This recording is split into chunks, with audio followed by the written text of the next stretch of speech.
Hey everyone, this is Casper here. Nice to see you again. I'm a historian that focuses on the Second Industrial Revolution from the mid 19th to early 20th century, and we're continuing our reaction to Oversimplified's coverage of the Cold War, and this is going to be part two. If you haven't seen part one yet, where we discuss a lot of the things that they definitely oversimplified, check it out. It's on the YouTube channel.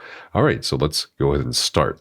For anyone who thinks recent US history has never been as crazy as it is right now, allow me to present to you the 1960s, extreme cultural division, major political assassinations, and the closest the world has ever come to nuclear apocalypse. Shocked by the CIA's intrusive methods for putting down socialism in Latin America, a certain Fidel Castro met with a certain Che Guevara in a bar in Mexico. Yeah, so 1960s, pretty wild era. I mean, technically, if you look at any kind of decade in history, every decade has a lot of wild history. Every year has a lot of wild history. We're always living in history. We are history.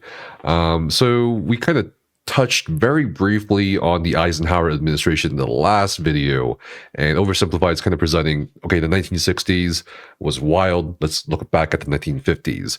And a lot of the destabilization that we saw in the 1960s and the 70s, especially in South America and Central America, were a result of Eisenhower's policy decisions and his administration's decisions in regards to what to do with communist influence and in securing basically the United States hegemony over their part of the hemisphere, right? So, for example, 1953, Eisenhower would, or rather the Eisenhower administration would involve itself in the Iranian coup d'etat and the Cuban Revolution.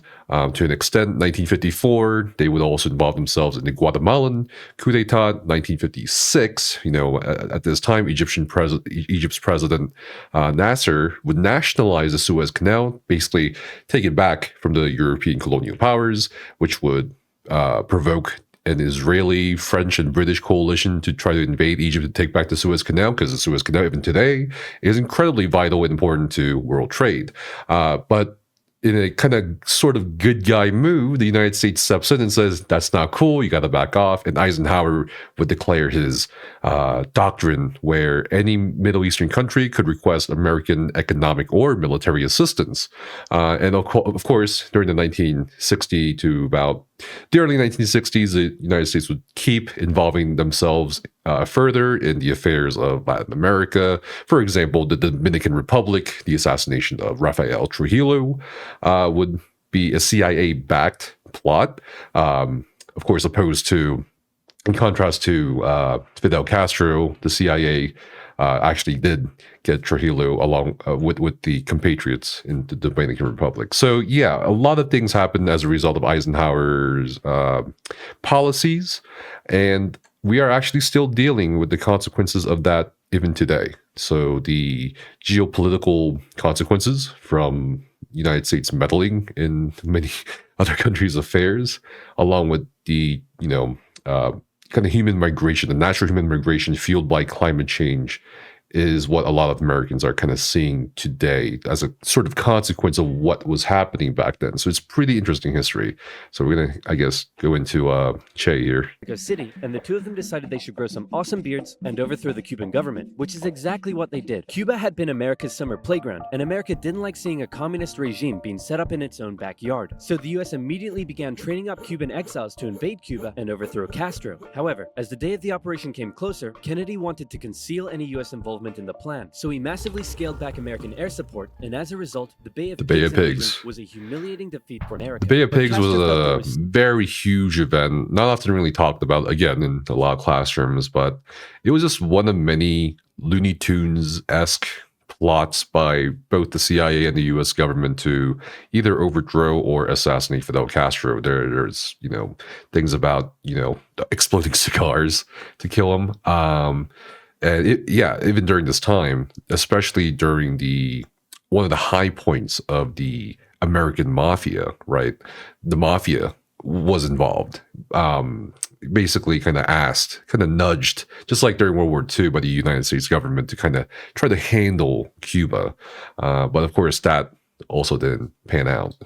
still an impending US threat to his regime. Meanwhile, in the Soviet Union, Khrushchev had a lot of medium-range nuclear missiles that couldn't reach America, but they could if they were positioned, say, on an exotic Caribbean island off the coast of Florida. Hey, I'm a communist who hates America. You're a communist who hates America. You know what that means? We should fall in love. I was just gonna suggest you set your missiles up in Cuba. Oh, no, you're right. That's a better idea. Be still, my beating heart. On October 14th, 1962, a U-2 spy plane over Cuba noticed something strange. Sir, you need to look at this photograph. One really interesting thing about this history is that Cuba wasn't the only country, or really, I mean, if you think about it, right, in the post-World War II, world, you kind of find yourself in between two major superpowers. And you kind of have to either choose a side or just kind of stay out of it. A lot of countries, especially in an attempt to curry favor with either superpower or even kind of try to take advantage of this like line being drawn between communism, capitalism, democracy, socialism, and so on, would really try to take advantage of the situation. The Dominican Republic was one. Trujillo threatened to basically legalize communism and make communism sort of an influence in the Dominican Republic, which would, of course, not be what anything the United States would want in its backyard, right? Cuba was one. Many other countries in the world would basically try to take advantage of the situation, and Cuba wasn't the only one. Right. That's the cutest dog I've ever seen. Turkey was also certainly one. Poland America freaked out was as they one. realized what was going on. After a They were certain point. completely vulnerable, and they had to act South fast. Korea. They knew that airstrikes or an invasion of Cuba would likely mean nuclear war with the Soviet Union. So Kennedy came up with another idea: a blockade. The U.S. Navy announced it would stop and search any Soviet ships heading to Cuba and would sink any that did not comply. In response, the Soviet put its military into full combat readiness. The U.S. did the same and began drawing up plans for an attack on Cuba. Things were escalating fast, and both superpowers were getting ready for World War III. Emergency communications between the two sides broke down as Khrushchev rejected Kennedy's demands for the missiles to be removed. Oh, this is exactly what happened. U.S. Strategic Air Command moved to DEFCON 2. DEFCON 1 means nuclear war. The Soviets shot down a U-2 spy plane over Cuba. A Soviet nuclear submarine in the Caribbean mistakenly believed war had already broken out, and two of the senior officers gave the go-ahead to fire its nuclear torpedo. Thankfully, the third senior officer, this beautiful man, refused to authorize. This is, I think, becoming a more well-known story as time goes on and more people engage with the history. This man, Vasily Arkhipov, was incredibly essential in not starting a nuclear war. In fact, he was very adamant on insisting that they wait. So really, big props to him. Is the decision. The U.S. finalized its preparations, and I kid you not, the day before the U.S. were set to decide the day and time for the Cuban invasion, Khrushchev was like, hey, if you just removed your missiles from Turkey, we'd remove ours from Cuba? Yeah, that sounds good to me. It was a bit more complicated than that, but at the last second, the two sides finally came to an agreement. Soviet missiles were shipped out of Cuba, and the world breathed one gigantic sigh of relief. What's really cool about the United States removing its missiles from Turkey was that it was kind of an under the table deal. It wasn't, publicized or newspapers were reporting on it at the time. The United States and of course Khrushchev kind of understood as well, didn't want to give off the impression that it was cowing in fear or like just kind of backing. You got to maintain some sort of image. So they basically did that part under the table. In some sense, I think the Soviet Union got a little bit more out of the negotiations here than the United States did in terms of, let's say, geopolitics or even like military except for one guy placements. Who was bloody livid. Phew. Let's hope that's the biggest crisis of my presidency. Unfortunately for him, his presidency was to end with one. Having nearly blown up the planet, a few changes were made. First, the superpowers agreed to a limited test ban treaty. Secondly, the Soviets ousted Khrushchev and replaced him with Leonid Brezhnev, who was he liked to kiss. Both very interesting character in history. War, but still, the arms race raged on throughout the 60s and 70s. US intelligence worked out that the Soviets' nuclear arsenal was not as powerful as they previously thought, but in fact, it was America that held the advantage. ABMs and MIRVs were developed, and the doctrine of MAD. If both sides knew they would be completely destroyed by a nuclear war, neither would risk starting one. But even without war... This is something that a lot of people probably learn in like social studies or maybe some high school history classes about MAD, mutually assured destruction, that basically everyone understood what would happen in the event of a nuclear war between these two main superpowers at the time. And yes, I think there's also an element that's not really talked about either, which was brinksmanship. Brinksmanship referring to a way for aggressive state politics to essentially threaten war or threaten some sort of nuclear fallout in terms of gaining some sort of leverage at the negotiating table. I think probably the most modern example of brinksmanship is definitely going to be North Korea's government basically doing that all the time. So yeah, it's pretty The world interesting. was already feeling the effects of nuclear weapons. In 1966, above the pleasant town of Palomares in Spain, a U.S. bomber collided with a tanker mid-air, Spain- and 4 hydrogen bombs fell and landed near the town below. It hasn't. Yeah, so in world history, at least in the post-World War II era, I think not a lot of focus is also on Spain. Spain actually proves to be crucial in global politics at this time. I mean, they weren't exactly too involved in the Second World War as opposed to some other countries where you went through the Civil War in Spain, and there were debates, at least internally within American political circles, about what to do with Spain.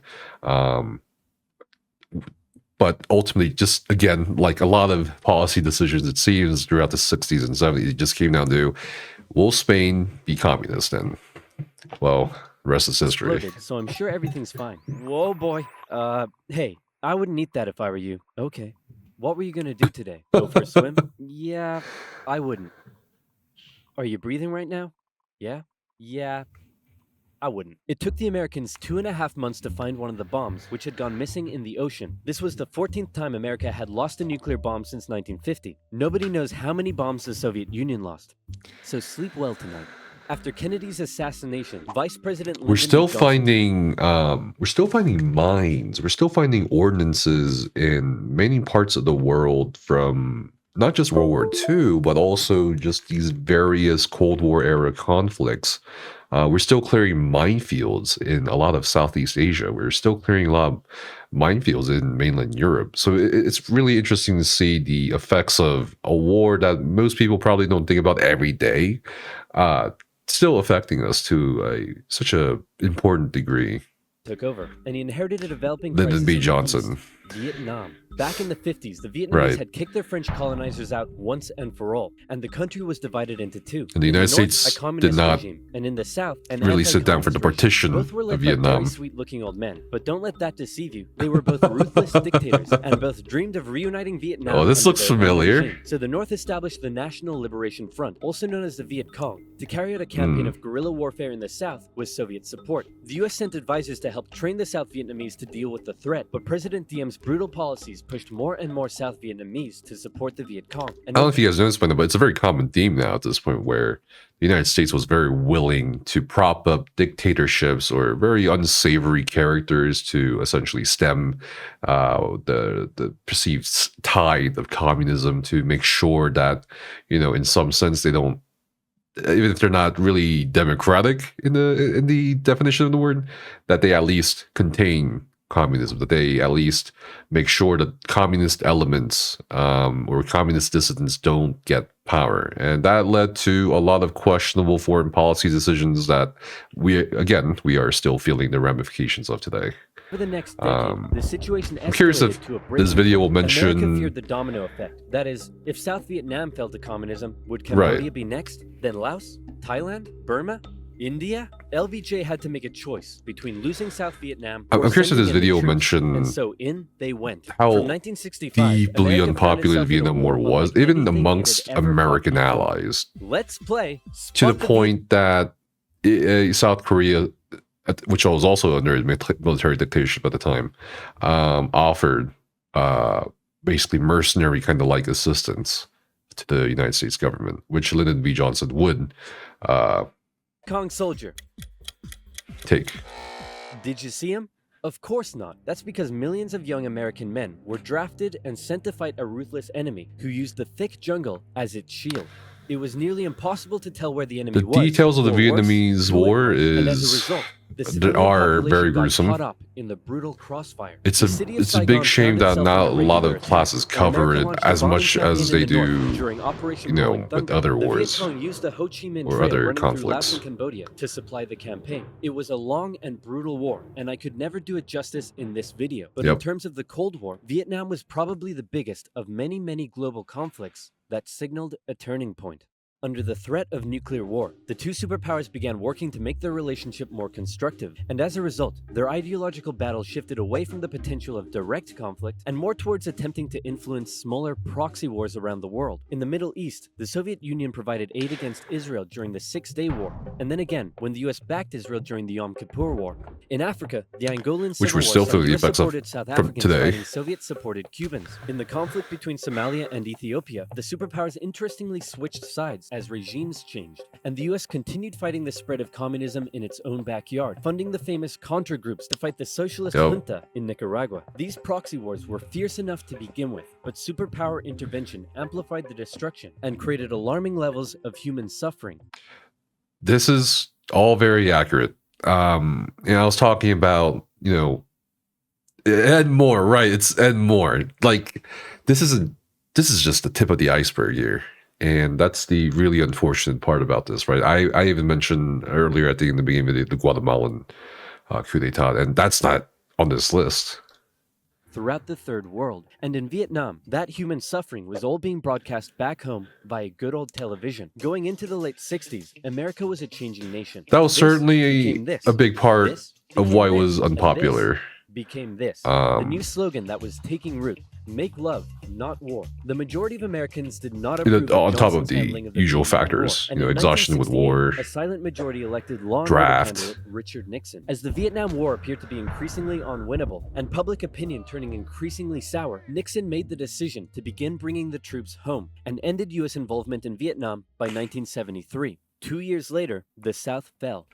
I don't know if I mentioned in this video, but the refugee crisis and the fleeing of South Vietnam by the South Vietnamese at the time, very hectic, very chaotic. I think maybe the closest thing we saw to that, for sure, in recent times, was the U.S. withdrawal from Afghanistan. I mean, you see all these videos and pictures of people clinging to planes as planes take off. I mean, similar things here in South Vietnam, as the South Vietnamese realize, oh God, they're leaving, and we want to go with you. So really chaotic scenes. I mean, you can go back and look at a lot of the footage and a lot of the newspapers at the time kind of showing that. Very, very, very chaotic.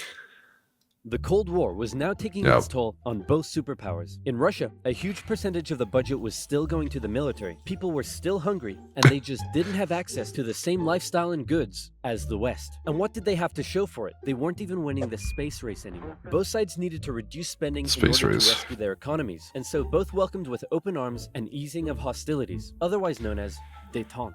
To improve relations, Nixon became the first U.S. president to visit Moscow. I think we mentioned 1972, and détente Brezhnev returned to in the previous gesturing video. later. A number of treaties were signed, including the 1972 SALT Agreement. Nixon gets a very, very bad rep for the Watergate scandal, which, yes, deservedly so. But I think a lot of students of history don't really look at his foreign policies or how he conducted foreign policy, especially with China. I mean, that was a very significant achievement, I think. I believe Nixon said so himself that the two things he'd be remembered for is going to be Watergate and China. Correct me if I'm wrong.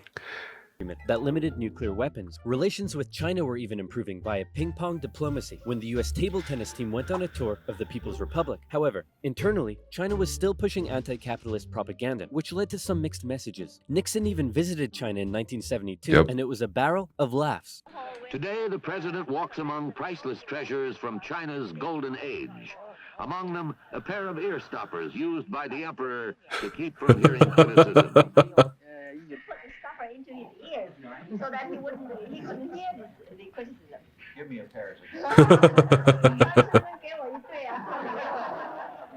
Laughs like schoolgirls eating cake. What? Everything was going great for Nixon, until it was uncovered that back home he was being a very naughty boy and violating constitutional protocol. I'm announcing today my resignation as president, and I'm passing the office to my vice president, Gerald Ford. Wow, you mean in America the people can actually remove their leader when he breaks the law? Why not just rule by force? Where's the corruption? And my first act as president is to pardon Nixon. There it is. After the whole fiasco. I think presidential pardons, especially recently, have become a point of controversy. And personally, yeah, I think there are definitely pardons that make me feel as they say, the ick. Very questionable pardons, or very morally questionable pardons for sure throughout history, in presidential history. I'm not a presidential historian, but regardless of the pardons, it is the United States president's right to do a federal pardon, and that was certainly something Gerald Ford used after he became president when Nixon stepped down. Now, Gerald Ford, understandably due to the circumstances of the time, would be a one-term president. Americans decided what they really wanted was just a nice, safe guy who wouldn't cheat on them. So they elected Jimmy Carter. and Yeah. the two sides met in Vienna, Who where they signed recently yet another passed strategic away arms limitation treaty. as It's the an honor, longest-lived Premier Brezhnev, likewise president. President Carter.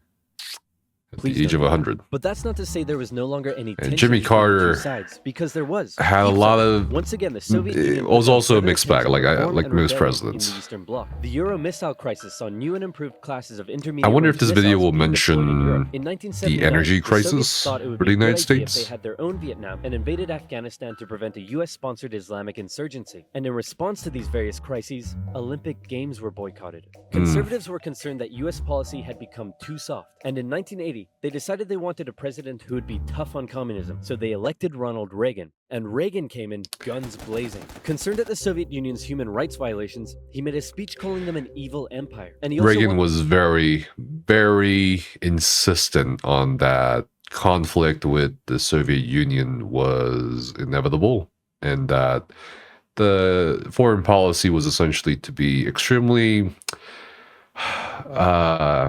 macho, I guess is like one of the best words to use it, aggressive. He was very adamant on not really showing the Soviets much leeway when it came to negotiations. So Reagan was definitely a, like, if you've noticed, right, from Truman in the previous video, it was about maybe containment, or maybe even considering some sort of diplomatic level of interactions. And then we moved on to more aggression throughout the Eisenhower and Lyndon B. Johnson administrations, along with the JFK administration, right? In terms of like retaliating or setting up proxy wars, or, you know, getting really involved in other countries' affairs to the point they would prop up, you know, regimes that would be pro-United States, but not necessarily like pro, you know, human, right? As long as they were anti-Soviet. And now with Reagan, we are seeing, you know, from Nixon's administration, which tried to be a bit more warm or friendly with the Soviets and the Chinese and other communist regimes. Now Reagan is kind of stepping in, and he's going to be like, okay, none of that. We look too weak. Wanted to renew the arms race using technological advances in computing and lasers. He came up with the Space Defense Initiative, also known as Star Wars, which was basically a big defensive anti-nuke shield around the country. But a lot of people thought it was a pretty dumb idea. The Soviet Union perceived this shift in There's a rhetoric. very funny story with the, I believe it was with the chairman of the Federal Reserve at the time and Reagan meeting. Now Reagan was very anti-Federal Reserve, anti, you know, big government stuff. And it's a funny story because the Federal Reserve chairman kind of realized throughout their conversation that Reagan didn't really seem to understand what the Federal Reserve was or what he was talking about. Just kind of shows you kind of some similarities, I guess, between President Trump and President Reagan in regards to how they handle certain levers of government within the United States. As the USA getting ready for war, and they were feeling especially threatened as their relationship with their communist ally China had broken down. Relations took a big hit in 1983 when the Soviets shot down a Korean airliner that had strayed into their airspace, and it looked like the world was going right back to mid-20th century Cold War tension. But then Brezhnev got really old and died. I'm getting real sick of this. Really old and died, and was replaced by this guy who was really old. Yeah, there was a. It's a bit complicated if you get into Russian history, but there's a lot of exchanging of power in this period of time for the Kremlin. died and he was replaced by Mikhail Gorbachev. Coming into office in 1985, he was the real game changer. His philosophy differed a lot from previous Soviet leaders. He felt that the reason the Soviet system and economy was struggling was that it didn't allow the Soviet people to find satisfaction in their work, because they weren't allowed to speak freely and lived in fear. Gorbachev wanted the Soviet people to be happy, but unlike previous Soviet leaders, he actually made the change happen. Within the first couple of years, he began a political movement for more openness and transparency, and the This would ironically lead to the collapse of the Soviet Union later. Glasnost would definitely be something maybe Gorbachev didn't realize at the time. Still kind of open up for debate on that one. But this openness would finally kind of lead to the dam breaking, so to speak, in Russian society in regards to, well, everything. Of the Soviet political and economic system, how they live, change very quickly took effect. People could criticize the government, they could enjoy Western pop culture, the what media, they did, Margaret Thatcher, but most importantly, the Soviet people could now enjoy Pizza Hut. All hail to Gorbachev. He also knew that the arms race needed to end in order to rescue the Soviet economy, and a positive relationship with the West must be established. Constructive dialogue reopened and resulted in the INF Treaty, which saw all intermediate-range missiles eliminated, which was huge. Reagan's tone towards the Soviet Union began to soften, and things were looking up. But what would these reforms mean for the Eastern Bloc? For decades, the Soviets I wonder if this video is gonna go over the Iran Contra affair. Question on Hungary's lips when the Prime Minister visited Moscow. Gorbachev's response: he didn't necessarily agree with the reforms, but he wouldn't stop them either. He was prepared to let the Eastern Bloc choose its own future. This was massive, and the Hungarian leaders began planning free, multi-party elections. Poland followed suit and also held elections in June. The anti-Soviet party Solidarity won 99 out of 100 seats in the Senate. But not just that. In Hungary, the barbed wire border between East and West was removed. The Iron Curtain was unraveling. But not all Eastern Bloc leaders were happy. Notably, East Germany was still ruled by a hardline Stalinist, Erich Honecker, and many East Germans were still eager to get out. They had been trapped by the Berlin Wall. But I'm surprised that they're not mentioning Yugoslavia here. Hungary, and Hungary's border with the West was loosening. Could they now make it to the West? That summer, East Germans decided Hungary was the latest top holiday destination. They traveled there in droves, and using various methods, tens of thousands crossed the border into Austria and the West. Honecker was furious and blocked travel to Hungary, but that civil liberties train had started rolling and it wasn't stopping. Thousands more flocked to the West German embassy in Prague, where they stormed the fence around the embassy gardens and a temporary refugee camp was set up. In September, deals were struck to allow the refugees to travel west via train. Back in East Germany, the people were running on a civil liberties high, and they wanted their next hit. Dissent was growing. Over time, demonstrations turned to mass protest, with plainclothes secret police officers doing their best to put down the dissent, but it had grown well out of their control. And worse, the biggest demonstration was yet to come. We're gonna put all of this down by force, right guys? Guys? Unfortunately, everyone had realized what he had not. This was bigger than them, and the entire East German Politburo voted him out of power. On November 4th, over 500,000 East Germans took to the streets of East Berlin. For many, there was still one big target left in their sights. A lot of people think this is like ancient history, but the pressure it's on the East German very recent history. Great. And on November 9th, they made a bit of a chaotic announcement that the travel ban between East and West was being lifted. The change wasn't meant to take effect until the next day, and crossing guards still had orders to shoot on sight any who tried to cross. But that night, huge crowds gathered at the crossing points, and the guards were overwhelmed. In an astronomically historic moment, after decades of family separation and travel restriction, the people were allowed to pass through.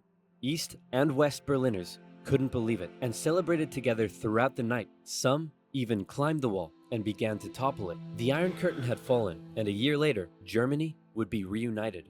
I wonder if the video will also mention, the post-reunification efforts in terms of the economy, because at this point in time, the infrastructure in East Germany was squalid compared to West German infrastructure. So what happened after reunification was the economic kind of efforts to rebuild East Germany, and it was a massive undertaking, which I think a lot of economists look at when they look at a potential North to South Korean reunification.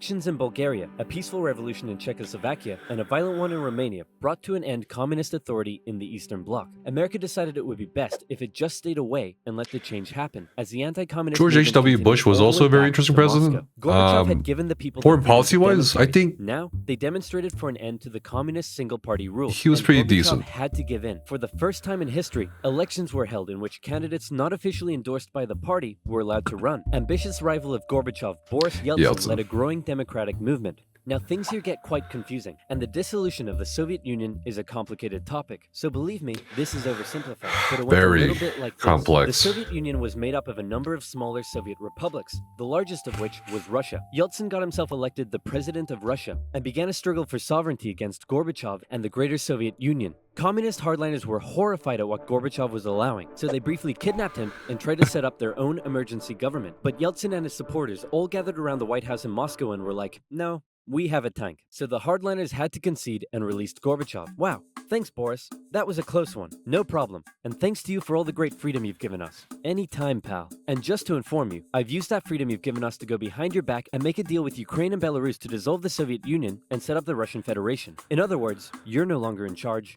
I am. Dude. So uncool. And so decades of tension and the everlasting threat of nuclear war finally came to there an were end. some great moments during an attempted coup d'etat at this point in Russia where protesters came out, of course, were met with soldiers, and a lot of the protesters were women, and they'd be yelling at the soldiers like, "What does your mother think of you? Go back home." And surprisingly, very compared to the Russian Revolution, the Russian Civil War, before all this, very bloodless. It was a very remarkable period or moment as in democratic history. governments were established in many for of the old Russians. Soviet republics, and the world got along together forever after. Right, guys? Hey, this modern art thing is growing on me. Where can I learn? All right, I guess that's the end of the video. Pretty cool. Again, I understand it's super, super oversimplified. There's so many things we could talk about for hours on end. Just to give some thoughts here. So Cold War, I suppose many people or textbooks would say the Cold War ended, or between the Soviet Union and the United States once the Soviet Union was dissolved. I would say, though, there is currently a Cold War going on right now, as of this video, right now in our lifetime, actually, between China and its allies, which includes Russia, and the United States and the West. And the kind of Cold War right now is kind of a bit different, right? Like, there is an underlying arms race. There are underlying tensions in regards to Taiwan and other territories in Southeast Asia. There are obvious tensions, in regards to the conflict in Ukraine, the war in Ukraine between Russia and the United States and NATO. But in terms of the economic aspect of this Cold War we're in, I would say it's interesting because China right now is, I would say, practicing sort of like a neo-colonial kind of model where they're pumping money into a lot of regions in the world, especially Africa, to try to get a foothold of influence with these countries for the long-term future. And the United States is looking at that and trying to mitigate that. There's just this really interesting Cold War going on right now that I feel like not a lot of people know of. I think surface level, everyone kind of understands that there's a sort of tension, or that, things get hot and cold between China and the United States. But overall, it's eerily similar in some aspects, but also a little bit different in terms of how it's conducted right now between the United States and China for this Cold War we're living in. But that's just my opinion as a historian. But yeah, thanks for watching, and I will see you guys next time, and we'll react to something you guys request. Hopefully, maybe another Oversimplified, or maybe something else.